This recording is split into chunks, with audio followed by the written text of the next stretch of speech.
Vote bank को संदेश देना चाहते हैं कि देखिए हम क्या बात कर रहे हैं, कब्र में गाड़ने की बात कर रहे हैं, ये तुष्टिकरण।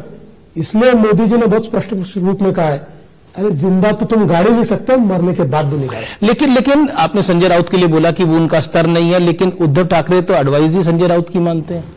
देखिए, मैं बहुत स्पष्ट रूप से आपके चैनल पे कह रहा हूं कि जिस प्रकार के भाषण उद्धव जी के मैं देख रहा हूं, मुझे ऐसा लगता है कि उनको साइकियाट्रिस्ट की आवश्यकता है। He needs help.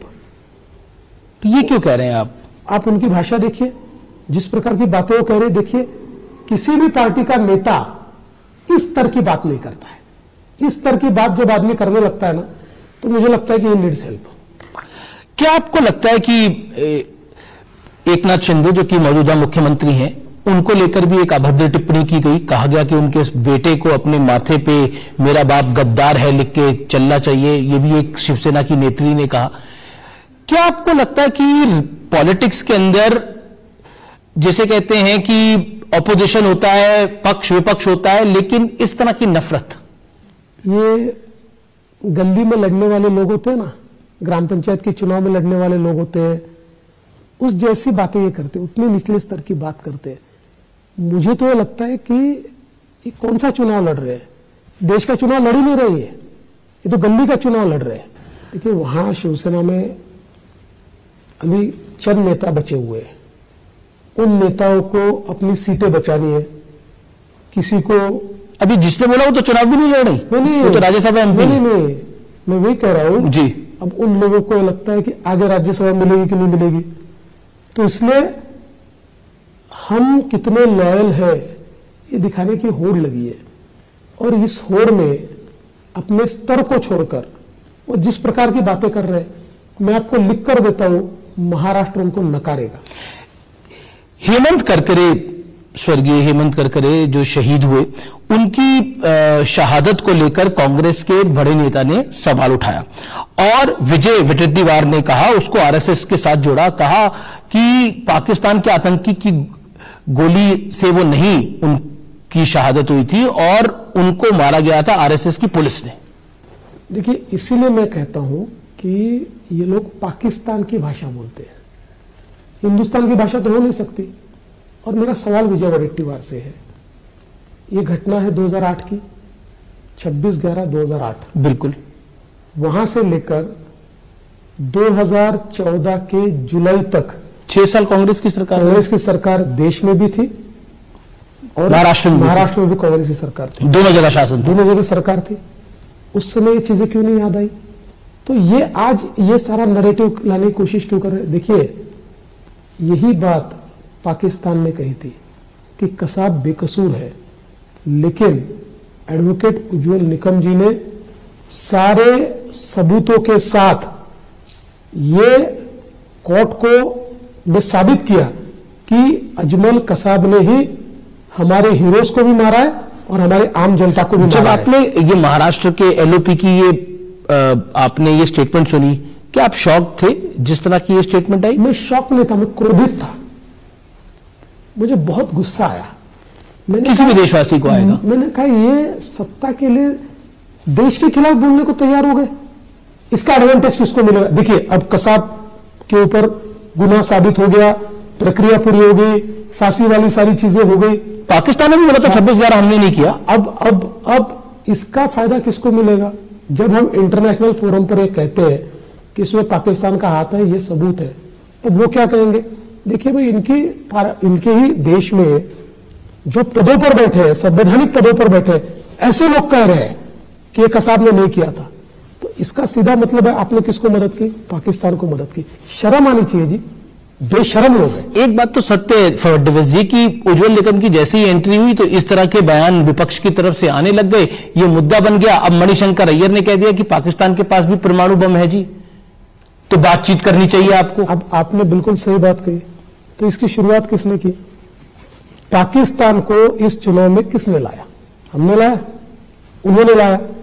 जवाब हम देंगे। और पाकिस्तान तो उज्जवल निकम को तो आप ही लाए, तो हाँ, क्यों नहीं लाएंगे भाई? आप इतने बड़े बड़े लॉयर्स को लाते हो। आज दिल्ली में कांग्रेस पार्टी तो एक जमाने में जब यूपीए की सरकार थी, सारे लॉयर्स ही चलाते थे। सारे लॉयर्स ने मिलकर उस सरकार का बंटाढार कर दिया। तो अगर एक अच्छे लॉयर को हम टिकट देते हैं तो क्या प्रॉब्लम क्या है? देखिए, सवाल यह है कि ये अगर पाकिस्तान को लाएंगे तो जवाब मिलेगा। और मैं फिर एक बार कहता हूं, मणिशंकर जी को भी कहता हूं और बाकी लोगों को भी कहता हूं, पाकिस्तान की हालत यह है, आज कटोरा लेकर घूम रहा है, बम चलाने की उसकी ताकत नहीं है। और पाकिस्तान को पता है कि आज हिंदुस्तान की ताकत है और हिंदुस्तान में एक ऐसा प्रधानमंत्री बैठा है कि जिसके चलते अगर गलत हरकत की तो पाकिस्तान का अस्तित्व नहीं रहेगा। क्या आपको लगता है कि महाराष्ट्र का जो इलेक्शन है, खासतौर पर पूरे देश में ही चुनाव है, ये जो लोकसभा का चुनाव है और खासतौर पर महाराष्ट्र में नेशनल मुद्दे हावी हैं या महाराष्ट्र के मुद्दे हावी हैं?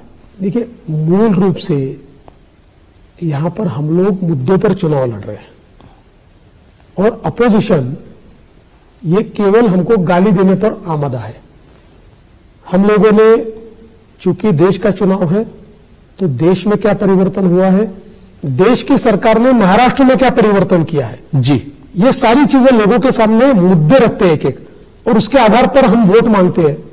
वो लोग कभी मोदी जी को गाली देते हैं, कभी हमको गाली देते हैं, कभी देश को गाली देते हैं, कभी राम को गाली देते हैं, कभी मंदिर को गाली देते हैं। एक देखिए, आप उद्धव ठाकरे जी का भाषण उठाकर देखिए, पवार साहब का भाषण उठाकर देखिए, एक मुद्दा, विकास का एक मुद्दा भी नहीं है। पर शरद पवार साहब ने एक अखबार को इंटरव्यू दिया और उन्होंने बोला कि महाराष्ट्र में 35 सीटें हमारी युति जीत के आ रही है और कह रहे हैं मेरा ट्रैक रिकॉर्ड है, मैं गलत नहीं बोलता। मैं उनका बहुत आभारी हूं, कम से कम 13 सीटें तो हमको दे दी उन्होंने। कितना बड़ा हमारे साथ उन्होंने न्याय किया है। देखिए, पवार साहब ने 14 में भी यही कहा था, 4 सीटें आई थी, पिछले समय भी यही कहा था, 4 सीटें आई। और मैं आपको स्पष्ट रूप से कहता हूं, ये तीनों मिलाकर अगर 10 का आंकड़ा पार कर ले तब भी बहुत बड़ी बात है। मुस्लिम आरक्षण को लेकर लालू प्रसाद यादव ने एक बड़ी बात बोली और उसकी बात प्रधानमंत्री ने, अमित शाह ने महाराष्ट्र की अपनी सभाओं में भी करी है। क्या आपको लगता है कि मुस्लिम आरक्षण एक मुद्दा है इस चुनाव के अंदर, जैसा बीजेपी बनाने का प्रयास कर रही है? नहीं, क्यों नहीं होगा, मुझे बताइए। अगर आप कांग्रेस का मैनिफेस्टो और अलग अलग राज्यों में उनके एक्शंस देखें तो ये मुद्दा है ही। इसीलिए इस देश का जब संविधान बना तो संविधान सभा में चर्चाएं हुई आरक्षण को लेकर और यूनानिमसली संविधान सभा ने कहा कि धर्म के आधार पर इस देश में आरक्षण नहीं दिया जा पाएगा जी। और तब से हमारे देश में धर्म के नाम पर आरक्षण नहीं है। लेकिन लगातार जहां जहां कांग्रेसी सरकारें आती है वहां धर्म के आधार पर आरक्षण देते, सुप्रीम कोर्ट से वो खारिज होता है। अब इन्होंने नया मॉडल लाया है कि मुस्लिमों को ओबीसी में डाल दो, ओबीसी कैटेगरी में। हालांकि वो भी टिकेगा नहीं, सुप्रीम कोर्ट में वो भी उठ जाएगा। लेकिन इनकी मानसिकता देखिए कि ये ओबीसी का आरक्षण कम करके, और बाबा साहब अंबेडकर ने जिस बात को प्रतिपादित किया था कि आप नहीं कर सकते, वो बैकडोर से करने की कोशिश कर रहे हैं। एक प्रकार से भारत के संविधान को बदलने का प्रयास ये लोग कर रहे हैं। लेकिन वो ब्लेम दूसरी तरफ डाल रहे हैं कि बीजेपी अगर सत्ता में आएगी, नरेंद्र मोदी अगर तीसरी बार प्रधानमंत्री बनेंगे तो बीजेपी आरक्षण समाप्त कर देगी ओबीसी वर्ग का। देखिए, ये परसेप्शन बनाने का प्रयास हो रहा है पूरे देश में। पर देश जानता है, देश मोदी जी को भी जानता है, जिस प्रकार से मोदी जी ने संविधान का सम्मान किया है जी। संविधान दिवस क्यों नहीं मनाया गया भाई आज तक? और जब मोदी जी ने कहा संविधान दिवस मनाएंगे तो उन्होंने उसका विरोध किया, संविधान दिवस तक नहीं मनाने दिया। और इतने सालों से जम्मू कश्मीर में भारत का संविधान लागू नहीं था। जम्मू कश्मीर के लोगों को बाबा साहब अंबेडकर ने दिया हुआ आरक्षण भी नहीं था, पिछड़ों का नहीं था, एससी का नहीं था, एसटी का नहीं था। ये सब मोदी जी ने लागू किया है। तो मोदी जी ये संविधान के रक्षक है। एक सवाल, 400 सीटें क्यों चाहिए भारतीय जनता पार्टी को संविधान बदलने के लिए? मैं वापस कहता हूं, हम लोगों के पास पूरी मेजोरिटी 14 में भी थी, हम लोगों के पास पूरी मेजोरिटी 19 में भी थी जी। हमने संविधान बदला। भाई, संविधान बदलने के लिए पहली बात तो आप एक बात को समझ लीजिए, और ये कांग्रेस के लोग भी जानते हैं कि सुप्रीम कोर्ट ने, फुल बेंच ने एक आदेश दिया है, एक ऑर्डर पास किया है, जिसमें उन्होंने स्पष्ट रूप से कहा है कि भारत के संविधान का जो मूलगामी ढांचा है, बेसिक स्ट्रक्चर है, इसको संसद बदल नहीं सकती। 400 पार इसलिए चाहिए कि हमेशा लक्ष्य जो होता है पिछले बार से ज्यादा होता है। जब लोगों ने पिछले बार 350 से ऊपर एनडीए को पहुंचा दिया, तो इस बार 400 पार क्यों नहीं जाएंगे? 10 साल का ट्रैक रिकॉर्ड है हमारा, काम के आधार पर वोट मांग रहे हैं, देश को बदल के दिखाया। लेकिन वर्ल्ड वाइड हमने देखा है कि 2 बार से ज्यादा सरकारें रिपीट होना बहुत कठिन होता है। तो इस बार क्यों लगता है भारतीय जनता पार्टी को, क्यों लग रहा है आप लोगों को कि ये तीसरी बार का जो मैंडेट है ये पहले 2 मैंडेट से भी बड़ा होगा? 2014 का चुनाव जो था वो होप का चुनाव था। जी।